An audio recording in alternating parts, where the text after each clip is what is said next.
Bismillahirrahmanirrahim. Assalamualaikum warahmatullahi wabarakatuh.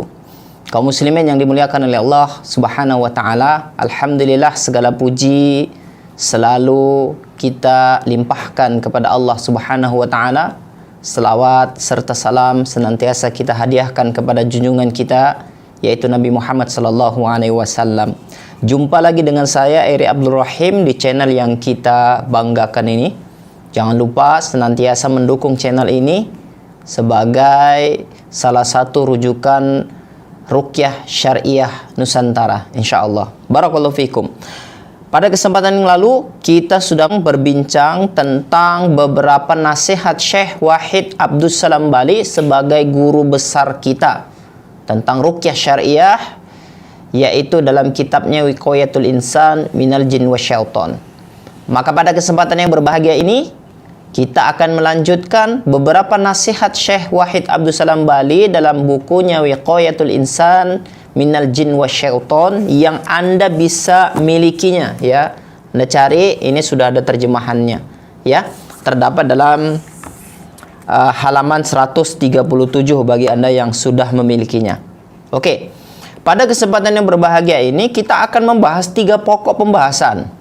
Lanjutan daripada nasihat yang diberikan oleh Syekh Wahid Abdus Salam Bali kepada kita praktisi ruqyah syariah ketika kita menghadapi pasien kita yang kerasukan.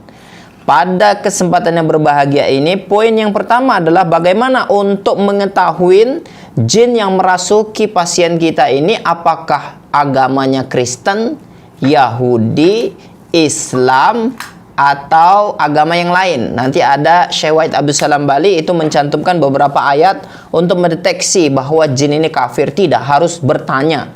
Tapi kalau misalkan bisa bertanya, wahai jin, kamu agamanya apa? Kemudian dia jawab dan dia jawabnya jujur, nah ya sudah. Berarti kita terima saja apa yang dia sampaikan secara zohirnya. Ya, dia bohong atau tidak kita tidak bisa mengkonfirmasi. Tapi kalau kita mau mengetahui tanpa harus bertanya, maka Syekh Wahid Abdus Salam Bali itu mencantumkan beberapa ayat yang harus kita baca dan ulang-ulang. Nah, kalau nanti kita bacakan itu dan reaksinya keras, maka menunjukkan agama jin yang merasuki tubuh manusia tersebut. Nah, seperti itu. Kemudian yang kedua, Syekh Wahid Abdus Salam Bali ketika jin itu bersembunyi, ya. Ketika kita ruqyah kan kadang-kadang ada jin yang akhirnya dia bersembunyi, hilang. Entah sudah keluar, entah belum, kan gitu. Maka ada beberapa ayat yang harus kita baca ini untuk memanggil kembali. Artinya agar jin itu tidak bisa bersembunyi di dalam tubuh si pasien kita. Maka nanti insya Allah akan muncul kembali dan kita bisa berdialog lagi seperti itu. Kemudian yang ketiga, pada pembahasan ini kita akan bahas terkadang jin itu pura-pura sudah keluar. Maka apa yang harus kita lakukan untuk mendeteksi gangguan itu masih ada dalam tubuhnya? Ada beberapa titik yang bisa kita sentuh, dan kalau kita sentuh titik-titik tersebut, maka insya Allah akan menunjukkan apakah jin itu masih di dalam tubuh pasien kita atau belum. Nah, bagi Anda yang tertarik dengan 3 materi ini, maka ikuti terus. Mudah-mudahan waktu kita cukup, karena waktu kita hanya dibatasi 10 menit. Barakallahu fikum. Kaum muslimin yang pertama. Nah, ketika kita meruqyah untuk mengetahui apakah pasien kita ini agamanya Islam atau kafir, maka bacakanlah beberapa ayat yang dicantumkan oleh Syekh Wahid Abdus Salam Bali dalam bukunya Wiqayatul Insan Minal Jin Wasyaiton. Yang pertama, bacakan Al-Maidah ayat 72. Al-Maidah ayat 72. Yang kedua, bacakan At-Taubah ayat 30. Ayat ini dibacakan secara ulang-ulang. Maka kalau jin itu berteriak kemudian menyerang, maka ketahuilah bahwa itu menunjukkan jin yang ada dalam tubuhnya adalah jin kafir atau jin Yahudi. Atau bisa juga kalau Anda mau tambahkan, sebetulnya ini bisa dengan membacakan ayat-ayat tentang kekafiran, ya. Ayat-ayat tentang orang kafir, ayat-ayat tentang kemunafikan, maka akan menunjukkan jin itu siapa. Karena ketika ayat-ayat itu dibacakan dan ternyata jin itu, misalkan kita membacakan ayat-ayat tentang kekafiran bahwa dia adalah jin Nasrani, jin yang kafir. Ketika kita bacakan ayat-ayat tentang kekafiran dan dia merasakan sakit, berteriak, kemudian menyerang, itu menunjukkan jinnya jin kafir. Seperti itu, insya Allah. Nah, tapi kalau misalkan dia mengaku bahwa jin Islam, maka bacakan ayat-ayat tentang keimanan. Ini yang pertama. Yang kedua, terkadang jin melarikan diri ketika ingin kita suruh keluar. Ya, sudah lemah ini, tapi dia melarikan diri, hilang. Ya, dan orangnya tersadar. Maka apa yang Anda harus lakukan? Bacakan surat Ar-Rahman ayat 33 sampai 36. Nah, ini sering saya baca ini. A'udzu billahi minasyaitonir rajim. Ya ma'syaral jinni wal insi in istata'tum an tanfudhu min aqtaris samawati wal ardh fanfudhu la tanfudhuna illa bisultan. فَبِأَيِّ آلَاءِ رَبِّكُمَا تُكَذِّبَانِ يُرْسَلُ عَلَيْكُمَا شُوَاظٌ مِّن نَّارٍ وَنُحَاسٌ فَلَا تَنتَشِرَانِ فَبِأَيِّ آلَاءِ رَبِّكُمَا تُكَذِّبَانِ. Nah, kalau kita bacakan ini terus menerus, ya, jin itu yang tadinya bersembunyi dia akan keluar. Keluar artinya reaksi lagi. Maka kalau reaksi lagi bisa diajak dialog lagi. Kemudian ditanya, kenapa kamu tidak keluar? Kenapa belum bertaubat dengan sungguh-sungguh? Kenapa belum keluar? Kalau dia bilang saya tidak mau keluar, maka bacakan ayat-ayat yang menyiksa. Kalau masih ngeyel, bandel, maka sebagaimana materi kita yang lalu, pukul dia.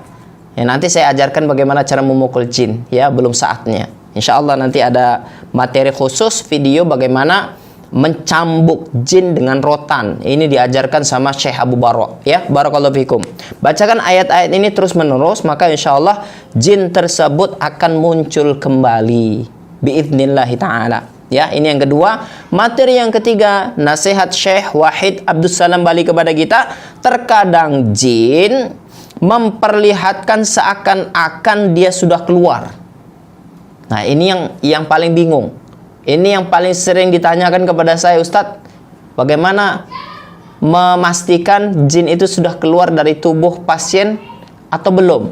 Nah, Syekh Wahid Abdul Salam Bali sebenarnya sudah mengajarkan kita dalam kitab ini, Wiqayatul Insan Minal Jin wa Syaiton. Apa yang harus kita lakukan? Yaitu menyentuh beberapa titik. Letakkan tangan Anda di kepalanya, bisa di ubun-ubun sini. Lalu rasakanlah getaran kecil. Nah, kalau masih ada jinnya, ketika kita letak seperti ini, maka ada getaran kecil, ya. Tapi kalau di kepala agak susah sedikit. Ya, kalau saya ya. Dan saya biasanya untuk memastikan jin itu masih ada dalam tubuhnya atau tidak, ada dua. Kalau Syekh Wahid Abdul Salam Bali, terserah Anda. Kalau Anda mau ikut cara Syekh Wahid Abdul Salam Bali, maka sentuh di kepalanya. Nanti akan ada getaran, ya. Namun sepengalaman saya, ini getaran ini sangat sulit di kepala karena tidak kepala kan keras ya, jadi tidak terlalu nampak. Maka biasanya saya untuk pribadi, biasanya saya juga belajar dari guru-guru saya dulu, itu disentuh di perut. Jadi di pusat, perut itu kan ada pusat. Maka letak di pusat itu, kemudian tekan sedikit, ya. Ketika kita tekan sedikit dan jin masih ada dalam tubuh si pesakit, pasien kita, maka akan ada denyutan seperti jantung di perut. Seperti itu. Dan itu menunjukkan bahwa jin itu masih ada. Nah, seperti itu ya. Ini yang pertama. Yang kedua, bisa dengan kita memerintahkan pasien kita duduk sila menghadap kiblat, kemudian pejam mata, kemudian membacakan Al-Fatihah diulang-ulang. Ya, ketika dia membacakan Al-Fatihah diulang-ulang, maka lihatlah getaran yang terjadi di tubuh pasien tersebut. Kalau dia macam goyang seperti ini, ya kan? Maka itu menunjukkan masih ada dalam tubuhnya jin. Dua cara ini biasanya saya untuk mendeteksi apakah jin itu sudah betul-betul keluar atau belum. Silakan Anda praktekkan. Berarti Anda sudah punya 3 cara ya. Pertama bisa lakukan yang diajarkan oleh Syekh Wahid Abdul Salam Bali. Yang berikutnya 2 dan 3 bisa mengikuti cara yang sudah saya praktekkan selama ini, dan insya Allah itu sangat berkesan. Jadi nanti antum juga mengajarkan kepada antum kepekaan antum terhadap sentuhan. Ternyata jin itu kalau ada dalam tubuh manusia, itu kita sentuh kita terasa kok. Bukan karena kita ada sakanya, bukan karena dalam tubuh kita ada khodam, tapi memang jin itu dia seperti angin yang ada dalam tubuh kita yang dia membuat satu denyutan di dalam nadi. Makanya disentuh di nadi-nadinya. Ya, kalau di nadinya itu kita sentuh dan denyutannya berbeda dengan kebanyakan nadi, biasanya cepat, ya, dan keras. Nah, itu menunjukkan masih ada jinnya. Nah, paling mudah itu adalah disentuh di perut. Ya, biasanya saya kalau tidak saya ruqyah pun saya mau deteksi tahu dalam tubuh seseorang itu ada jin atau tidak, biasanya saya sentuh perutnya, tekan sedikit, nanti akan nampak denyutnya. Kalau seperti denyut jantung ada di dalam perutnya, maka itu menunjukkan ada jin dalam tubuhnya. Kaum muslimin yang dimuliakan oleh Allah Subhanahu wa taala, barangkali yang sedikit ini bermanfaat untuk kita dan ini menjadi pelajaran untuk kita menjadi praktisi ruqyah syariah yang profesional ya, agar kita tidak ditipu oleh jin. Bagaimana kalau jinnya kafir? Nanti ada kajiannya lagi. Kalau jinnya kafir bagaimana mendakwahinya? Kalau jinnya Islam bagaimana mendakwahinya? Kalau jinnya ateis bagaimana mendakwahinya? Kalau jinnya ahli bid'ah, kan ada jinnya Islam tapi dia ahlul bid'ah, bagaimana mendakwahinya pula? Ada jin Islam yang dia sekolahnya ke Amerika, liberal. Bagaimana mendakwahi jin yang liberal? Dia Islam tapi dia memahami Al-Quran, memahami hadis dengan akal mereka sendiri. Maka ini kita perlu khazanah yang perlu khazanah tambahan bagaimana cara berdialog dan mendakwahi mereka, seperti itu. Barakallahu fiikum, mudah-mudahan bermanfaat. Ikuti terus ya, kita akan mengkaji terus nasihat-nasihat yang dicantumkan oleh Syekh Wahid Adabsalam Bali dalam buku ini sampai tuntas, sampai kita betul-betul memahami ruqyah syariah itu apa ya. Dan saya baru menyampaikan sedikit sekali ilmu yang sudah disampaikan oleh Syekh Wahid Abdussalam Bali. Mudah-mudahan ini menjadi amal jariah untuk kita semua. Jangan lupa like, komen, dan share. Barakallahu fikum. Nantikan video berikutnya. Assalamualaikum warahmatullahi wabarakatuh.